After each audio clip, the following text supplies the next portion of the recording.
Fala, galerinha, beleza? Aqui é o professor Leonardo Nascimento e eu quero falar para vocês hoje de um tema muito recorrente, mas que ainda não é de conhecimento de todas as pessoas. Então a gente precisa falar desse assunto mais uma vez, que é assim: eu posso ter alteração nos meus exames do joelho, na minha ressonância magnética do joelho, em pacientes sem nenhum sintoma, sem dor patelar, sem nenhuma alteração meniscal, com alteração meniscal, eu posso ter um paciente assintomático com essas alterações?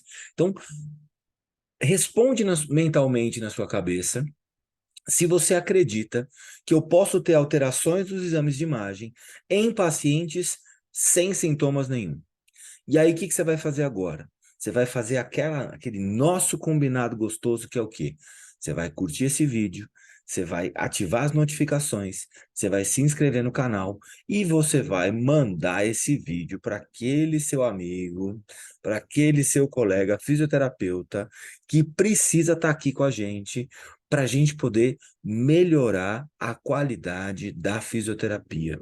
Eu tenho certeza que você, fisioterapeuta que está assistindo esse vídeo aqui, passa pela mesma coisa que eu passo todos os dias, que é: pacientes me falam assim: já fiz 20 sessões, já fiz 30 sessões, já fiz 50 sessões, já fiz 60 sessões e não resolveu.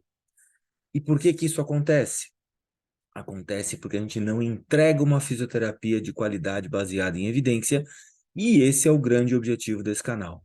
Então, se você quer melhorar a qualidade da fisioterapia, se você quer melhorar a qualidade da nossa profissão, faça o compartilhamento desse vídeo e ajude a fisioterapia a crescer. Então, vamos lá para o nosso vídeo de hoje. Separei para vocês aqui o artigo. Deixa eu mostrar para vocês aqui o artigo. Aí, chegamos aqui no artigo. Está aqui o artigo da prevalência de osteoartrite, achados de osteoartrite na ressonância magnética em pacientes assintomáticos, em pacientes adultos assintomáticos. Uma revisão sistemática com meta-análise, que vocês já sabem o que isso quer dizer, porque já tem vídeo aqui no canal explicando o que é revisão sistemática, e eu gosto bastante desse tipo de estudo, porque ele é aquele compiladão. Então, vou mostrar para vocês aqui como é que eles fizeram, que aí a gente vem aqui no flowchart, ó. E aqui no flowchart, o que que a gente encontra? Então, eles utilizaram as bases de dados da Embase, Medline, Sinal, Sport Discos, Web of Science e Scopus, e encontraram um total de 9.497 estudos, utilizando as palavras-chave que eles colocaram aqui como base. Chegaram em 5.684 estudos duplicados que foram removidos, ficaram em 3.813 estudos, leram os títulos e os abstracts e excluíram, então, 3.415 estudos baseados nos critérios, no que eles encontraram no título e no abstract, nos critérios que eles estabeleceram para isso. Ficaram, então, com 398 estudos, que eles fizeram um acesso full, o acesso completo de 398 estudos, e aí o que que eles fizeram? Excluíram 343 depois de uma leitura completa. E aí, por que que eles excluíram esses 343? 6 porque eram editoriais, comentários ou revisões. 15 que eles só tiveram acesso ao abstract, não encontraram o estudo todo, porque provavelmente deve ser estudo muito antigo. 76 estavam falando da mesma população. 130 não tinham um desfecho claro, ou não estava definido esse desfecho. E 116 não era a população que eles queriam. Colocaram mais 8 estudos que não foram identificados nesse sistema de busca, então encontraram 8 estudos aqui, adicionaram, e eles fizeram as bases desse estudo todo com 63 artigos selecionados a partir de todos esses critérios. Sempre que você encontrar uma revisão sistemática com meta-análise, é importante você olhar esse flowchart aqui, que ele vai te mostrar o caminho que eles fizeram. E aqui, se você acessar o artigo, como eu sempre falo para vocês, não acreditem no que eu falo. Busque o artigo e leia o artigo você. Então, quando você lê o artigo, você vai perceber que ele utilizou uma série de palavras-chave, e aí você começa a aprender a fazer a sua busca e utilizar os critérios de busca. Então, vamos ver o que eles encontraram nesses 63 artigos aqui. Aqui está uma tabela com todos esses artigos. Eu vou aumentar um pouco essa tabela para a gente poder analisar direitinho. Então, aqui, ó.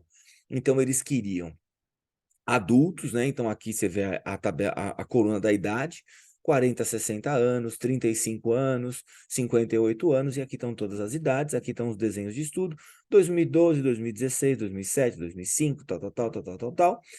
O tipo de seleção que foi feita, o tipo de corte que foi feita, de divisão que foi feita desses estudos, quantos sujeitos tinham em cada estudo, está nessa coluna aqui, dos subjects, e aí a gente tem aqui a tabela, a última coluna que fala do risco de viés de cada um dos estudos, e tem alguns estudos com risco de viés muito alto, inclusive. E aqui você vê toda essa tabela 1 nessa definição toda de estudos. Mas o que interessa para a gente? O que vale a pena para a gente é analisar o que está acontecendo nessa tabela aqui da revisão sistemática. Então, olha o que acontece aqui. Deixa eu colocar aqui embaixo para vocês entenderem. Então, isso aqui é a idade. Então, ó, 20, 40, 60, 80 e 100 anos dos pacientes, tá? Então, imagina que essas colunas aqui, porque a gente vai, eu vou colocar aqui em cima e não vai ter essas divisões. Então, olha o que acontece aqui, ó. A gente tem aqui os estudos de pacientes, aqui é a porcentagem, 20%, 40%, 60%, 80% e 100%. A prevalência de alterações de cartilagem em porcentagem, desculpa, porque a idade está aqui, ó. Então, essa primeira tabela são pacientes com menos de 40 anos. Então, pacientes com menos de 40 anos podem apresentar algum tipo de lesão na cartilagem? Sim, pode. Quanto?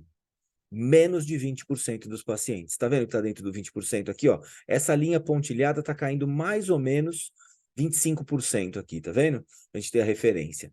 Então, ó, mais ou menos 25% dos pacientes abaixo de 40 anos apresentam algum tipo de alteração de cartilagem, e esses pacientes são assintomáticos, tá? Importante ressaltar. Então, eles encontraram em todos esses estudos aqui que mais ou menos 20% dos pacientes, 15 a 20% dos pacientes, têm algum tipo de alteração de cartilagem com menos de 40 anos e são assintomáticos. E quando a gente fala de pacientes com mais de 40 anos? Com mais de 40 anos, olha para onde foi o losango aqui, ó. O losango chegou perto de 40%. Então, pacientes acima de 40 anos, mais ou menos 40% deles vão ter algum tipo de alteração de cartilagem. E isso acontece em pacientes assintomáticos, certo? E aí, vamos ver aqui um outro gráfico importante. Vamos olhar lá embaixo primeiro. De novo é a porcentagem. E aqui está subindo esse losango aqui, mais ou menos no 10%. Então, vamos ter a linha pontilhada como referência de novo, que ela está em torno de 10%. Então, o que a gente tem aqui de alteração? Lesões meniscais. Qual a porcentagem de pacientes que apresentam algum tipo de lesão meniscal e é assintomático? Então, pacientes menores de 40 anos, mais ou menos 10% deles apresentam algum tipo de lesão meniscal. E pacientes acima de 40 anos, mais ou menos 20% deles apresentam algum tipo de lesão meniscal. Ou seja, lesões de cartilagem e lesões meniscais podem acontecer em pacientes assintomáticos. Tem uma prevalência maior em pacientes acima de 40 anos, mas são todos assintomáticos. Qual o outro desfecho que ele avaliou aqui?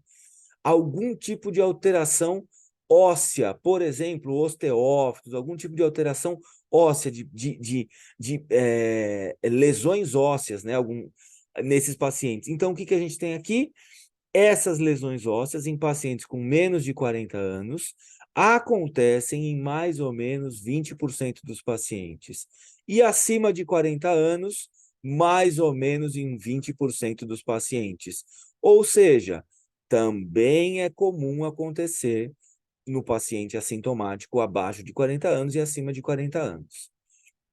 Aí a gente tem aqui um outro desfecho, presença de osteófitos. Osteófitos estão presentes tanto nos pacientes abaixo de 40 anos, numa incidência muito menor, tá? Quanto nos pacientes acima de 40 anos, mais ou menos 20%. E aí, o que ele fala de importante na conclusão desse estudo aqui? Essa revisão sistemática estima que a prevalência de alterações na ressonância magnética em pacientes saudáveis assintomáticos de joelho variam entre 4% e 14% em adultos jovens, que são abaixo de 40 anos de idade, 19% a 43% em adultos acima de 40 anos de idade. Ou seja, o seu paciente que chega no seu consultório com uma dor femoropatelar, uma dor posterior no joelho, e apresenta uma ressonância com algum tipo de alteração, não podemos afirmar que tem uma relação direta de uma coisa com a outra. Por quê? Porque as alterações no joelho acontecem em pacientes assintomáticos. Beleza? Espero que vocês tenham gostado desse vídeo. Curtam, compartilhem, comentem, ativem as notificações e vamos fazer essa fisioterapia ficar cada vez melhor. Beleza? Valeu, até a próxima.